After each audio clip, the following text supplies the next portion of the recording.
Boa tarde! Hoje nós iniciaremos o handebol. O Cabo define os esportes coletivos como 4 grandes esportes, né? Futebol, voleibol, basquetebol e o handebol. A gente já viu o futebol, já vimos o vôlei também e hoje a gente vai entrar no handebol. Diferentemente das modalidades anteriores, tanto o handebol quanto o basquetebol, a gente precisa de uma cadência um pouco maior, ou seja, o cabo vai ter que explicar de forma mais devagar, porque a gente sabe que os alunos do colégio não têm tanto conhecimento das regras do basquetebol e do handebol, o que é comum e aceitável, porque não é uma modalidade que a gente executa tanto quanto as demais que o cabo mencionou. Algo que me chama muita atenção nos jogos do ano passado, a aluna Júlia Pires, o cabo estava apitando um jogo e a Júlia Pires veio chamar a atenção que o cabo não estava apitando tudo o que deveria apitar. Por conta disso, são tantas regras e a maioria tão desconhecida dos praticantes ali do colégio, que se for apitar todas as regras, tudo que tem que ser apitado, infelizmente a gente não vai ter jogo. Então o que acontece durante os jogos? A gente meio que fecha os olhos e não apita tudo que tem que ser apitado. Mas isso eu espero até esse momento, porque com essa gama de conhecimento que está sendo passado para os senhores, a gente espera que daqui para frente os senhores sejam mais pontuais e mais assertivos com relação às regras, tá bom? Por isso a gente vai explicar de forma tão devagar para que vocês consigam assimilar de forma melhor. Outra coisa que também quero pedir para os senhores, o cabo grava a aula para os senhores com tanto carinho, depois edita, tenta fazer o melhor para vocês. Daí daqui a pouco o cabo vai lá assistir as aulas no YouTube, 12 visualizações, 13, numa gama de 70 alunos, a gente pede para vocês que assistam a aula, né? Não para mim, mas para conhecimento de vocês. Não adianta a gente ficar fazendo as coisas com tanto carinho para vocês e vocês, infelizmente, né? Alguns não aceitam tanto quanto deveriam aceitar. E assistir, né? Assistam, senhores. É para vocês que a gente trabalha, né? Outro fato também, antes de começar a aula, o cabo quer passar uma informação para os senhores, uma notícia triste aconteceu comigo. Nesse último final de semana, o cabo infelizmente acabou perdendo a avó do cabo, uma pessoa que o cabo amava muito, mas o que o cabo não quer levar a tristeza para vocês, quer levar o lado bom da história. Minha avó morreu com 89 anos, 89 anos. E quando o cabo fala 89 anos, é 89 anos, e até pouco tempo atrás essa minha avó estava com uma enxada, limpando o terreiro, varrendo, andando para cima e para baixo. Então, quando a gente pede para que vocês façam atividades físicas, é para que os senhores cheguem numa velhice com saúde, com força, para brincar com o neto, brincar com o filho. E como é que a gente consegue essa força, né, essa vitalidade na velhice? 3 fatos, 3 tripés.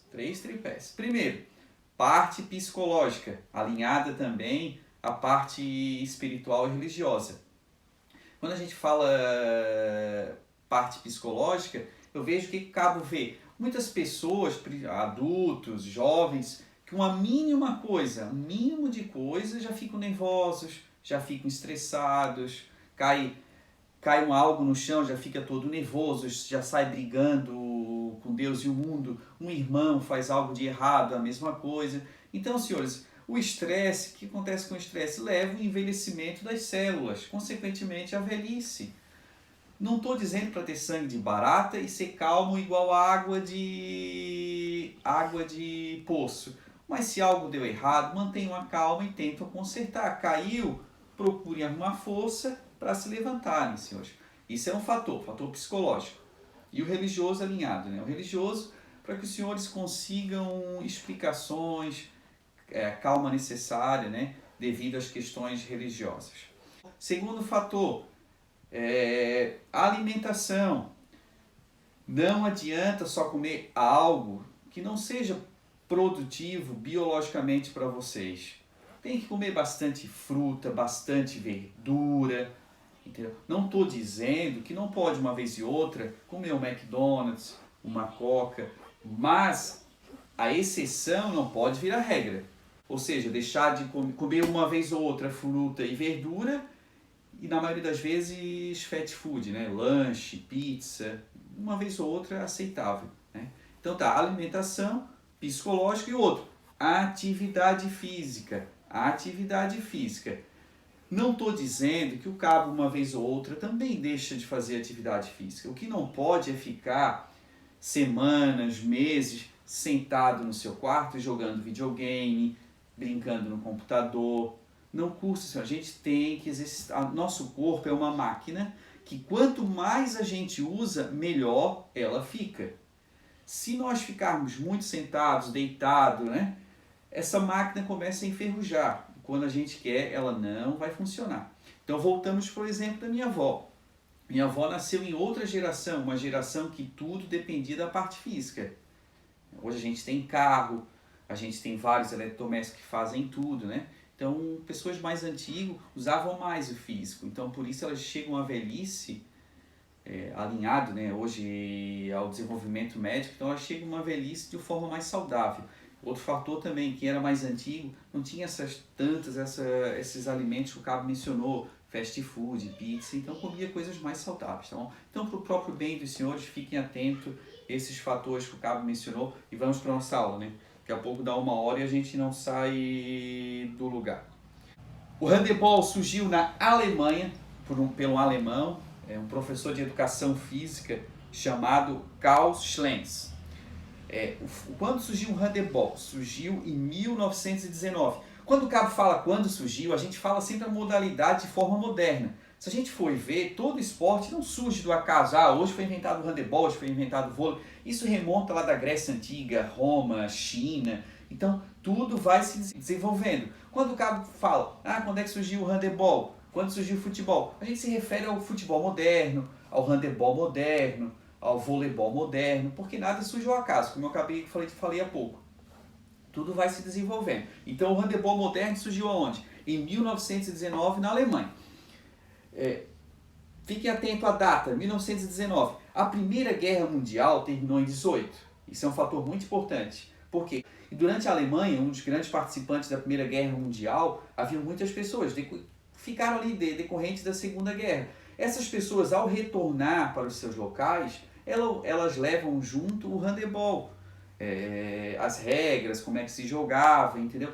Então, o fato de o handebol ser desenvolvido propriamente após a Primeira Guerra ajuda a difundir o esporte. O objetivo do handebol, assim como no futebol, acertar a bola dentro do gol adversário. Porém, com as mãos, né? Futebol com os pés, o handebol com as mãos. Outro fato importante, a equipe que realizar o maior número de gols é o vencedor da partida. O jogo inicialmente era praticado em futebol, em campo de futebol, ou seja, era em outdoor, né? Fora, né? Em campo de futebol, hoje é indoor, dentro de ginásios, né? Inclusive até as traves do futebol eram as mesmas traves, 7,32 metros, traves grandes, hoje 3x2. E eram disputados por equipes de 11 jogadores cada. Hoje são 7, né? Assim que iniciou eram 11. Então, tirando o fato de que no começo era disputado apenas por mulheres, olha a particularidade. O handebol, quando surgiu, era disputado apenas por mulheres. Mas tirando esse fato das mulheres, o handebol era propriamente igual ao futebol. Tirando o fato das mulheres, em que em vez dos pés, as mãos, né? Primeira vez que o handebol foi apresentado nos Jogos Olímpicos, nas Olimpíadas, em 1936, na Alemanha. Quem é que foi o grande campeão? A Alemanha. Apesar de no início ser mulheres que começaram, nessa Olimpíada em 36, apenas os homens que jogaram nas Olimpíadas, tá? As mulheres não jogaram, tá bom? Então a primeira Olimpíada com handebol foi apresentada em 36 e por homens, tá? Em 46, fato importante, o handebol é oficializado como um esporte de salão, tá? E deixa de ser 11 jogadores e passa a ser 7. Então, em 46, surge a grande mudança. Tá? De 36 até 72, ele não vai para nenhuma Olimpíada, né? Retorna só em 72 e também na Alemanha. E na versão nova com 7 jogadores, tá bom? Então aquela versão de 11 jogadores teve apenas em uma Olimpíadas, apenas na 36, tá? Em 76, em Montreal, no Canadá, o handebol feminino é apresentado, até então o handebol feminino nunca tinha ido para uma Olimpíada. começa em 76. Isso, história do handebol mundial, né? Vamos para a história do handebol no Brasil.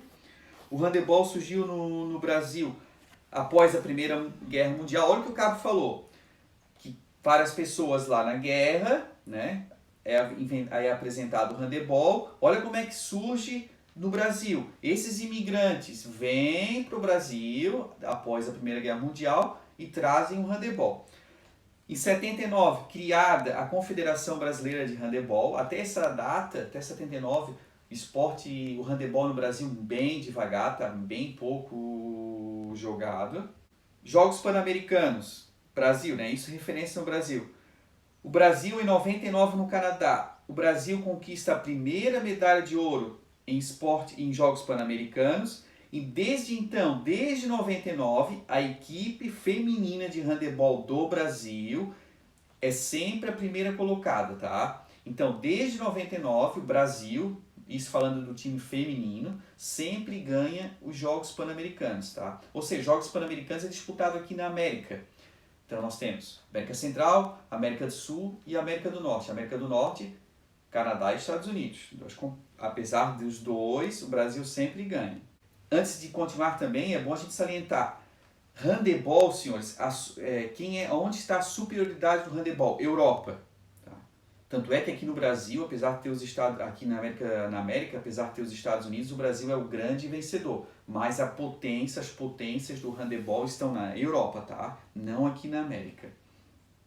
A seleção brasileira nos Jogos Pan-Americanos possui 3 títulos, tá? 2003, 2007 e 2015. O Brasil em Olimpíadas, primeira participação só em 92, em Barcelona, com a seleção masculina. O Brasil ficou em 12º lugar, não está na apostila, inclusive eu quero que os senhores acompanhem pela apostila, tá? Não está na apostila, mas o Brasil só foi para a Olimpíada em 92 porque Cuba desistiu e o Brasil acabou assumindo essa vaga de Cuba.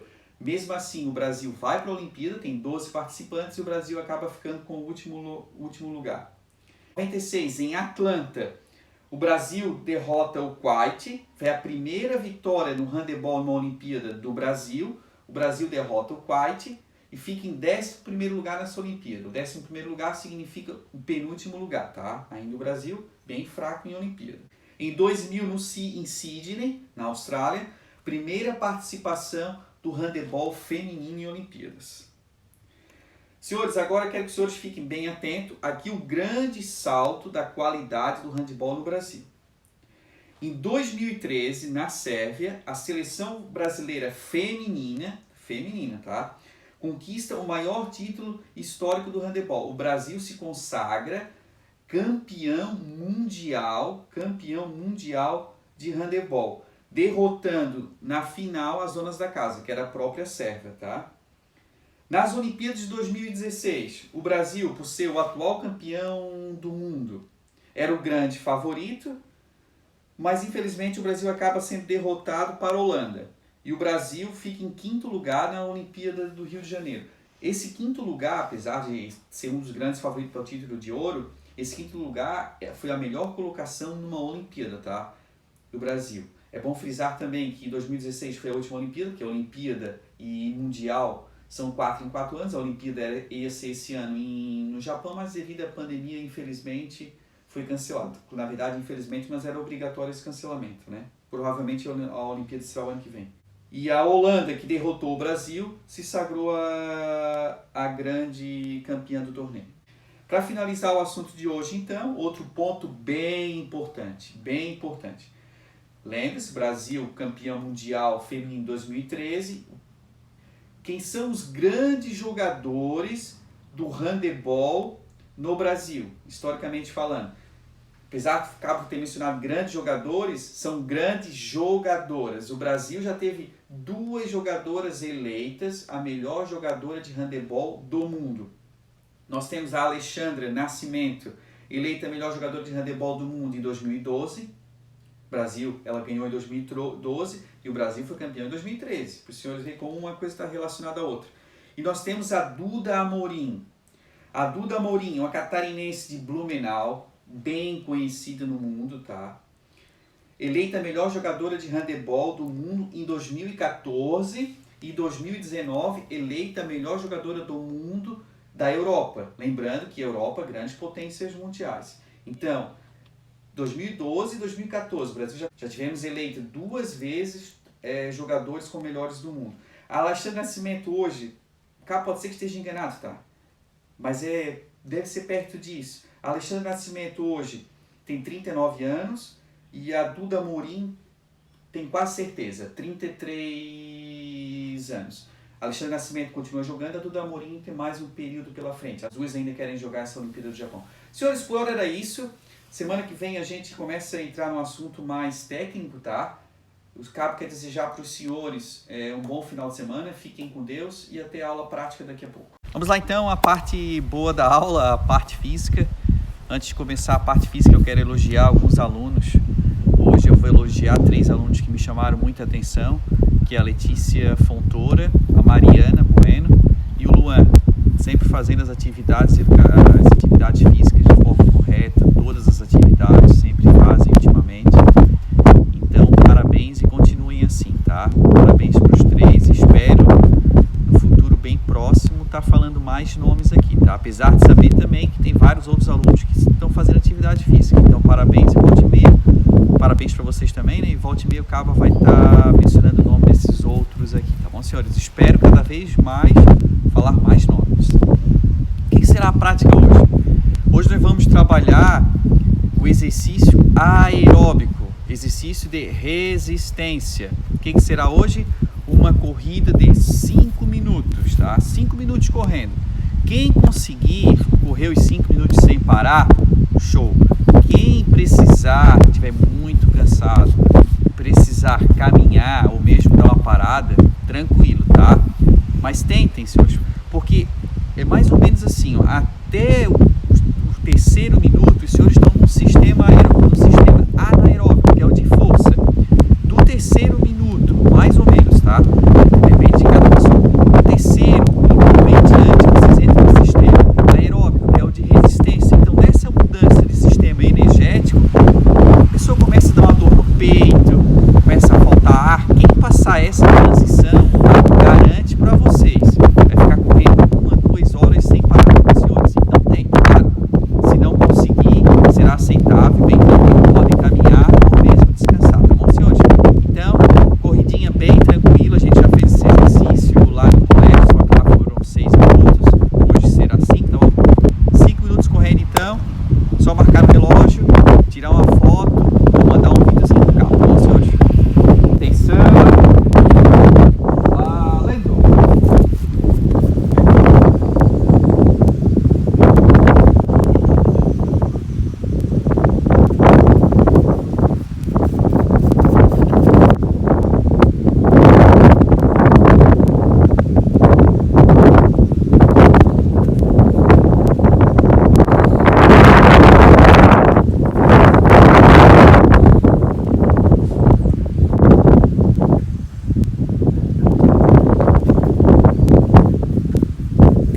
Deu.